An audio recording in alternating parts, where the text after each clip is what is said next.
था वो राजा हरिश्चंद्र।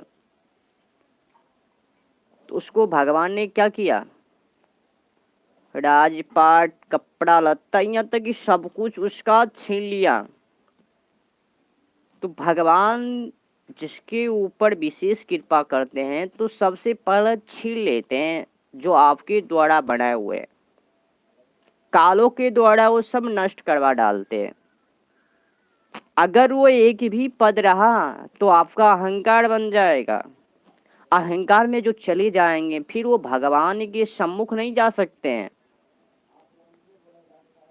अगर वो कार्य करते हुए आगे जा रहे हो, धन को लपटते हुए, झपटते हुए, माल मारते हुए अगर आगे जा रहे हो तो इसका मतलब है अगर भगवान आपको दे रहे हैं तो समझो कि भगवान से आप दूर हो रहे हो।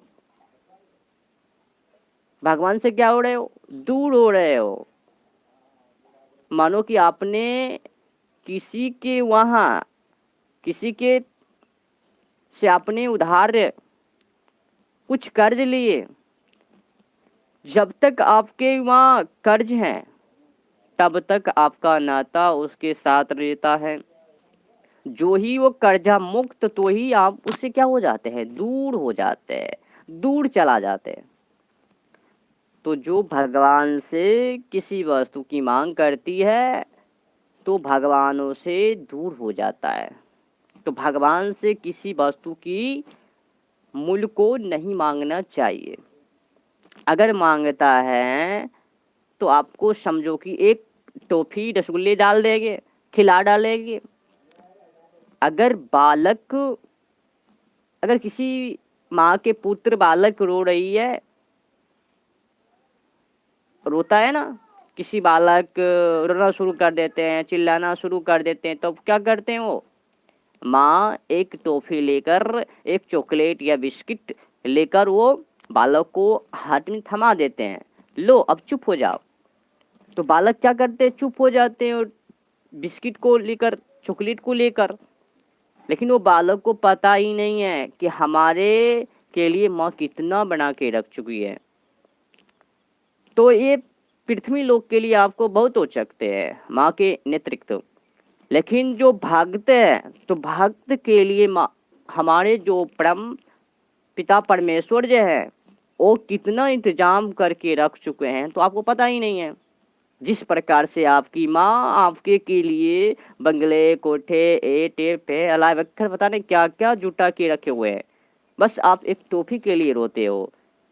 तो भगवान लिखे जो भी व्यक्ति मांग करते, जो भी भक्त मांग करते हैं तो समझो कि आपको पुण्य जो कर रहे हैं वो चॉकलेट के ही समान है, आपको चुप करवा रहे हैं। बस जो ही चुप, माँ से दूर हो जाओ। तो जो ही भगवान ने आपको दिए तो भगवान से आप तो दूर हो रहे हो। अरे उससे जो वस्तु आप मांग कर रहे हो उससे भी अधिक, उससे भी मूल्यवान, तत्वान आपके लिए भगवान ने स्थापित करके रख चुके हैं, आपको पता ही नहीं है। और जो मांग रहे हो वो तो पूर्ण हो जाएंगे, परंतु वो मांगे हुए वस्तुओं के ऊपर कोई अन्य ही व्यक्ति भोग करेंगे, आप तो भोगेंगे ही नहीं। चॉकलेट खरीदा कोई और, चबा रहे कोई और, तो मजा आपको नहीं आने वाले हैं। अगर आप बड़े पद पे जाना चाहते हो, यश कीर्तिमान को पाने के लिए चाहते हो तो ईश्वर से किसी भी वस्तु को मांग मत क्या करो। मांग करने से आपको ही घाटा होने वाले हैं। जिस प्रकार से एक माँ का पुत्र अपने माँ से किसी वस्तु की मांग करती है या करता है, या जो पुत्र पुत्री होती है ना टॉफी के लिए, जब लुलू लुलू हो जाती है, छोटी रहती है ना, उस वक्त में माँ से कुछ किसी मतलब कुछ ना कुछ मांगता हुआ रहता है, कभी बिस्किट, कभी ये, कभी वो, पता नहीं क्या क्या मांगता हुआ रहता है। तो हम भगवान के सम्मुख एक बच्चा ही है। भले ही आप 100 वर्ष हो जाओ, 150 वर्ष हो जाओ, 80 वर्ष के हो जाओ, भगवान के सम्मुख बच्चा ही, लुल्लू पुल्लू ही हूँ, उससे बढ़ के कुछ नहीं हूँ।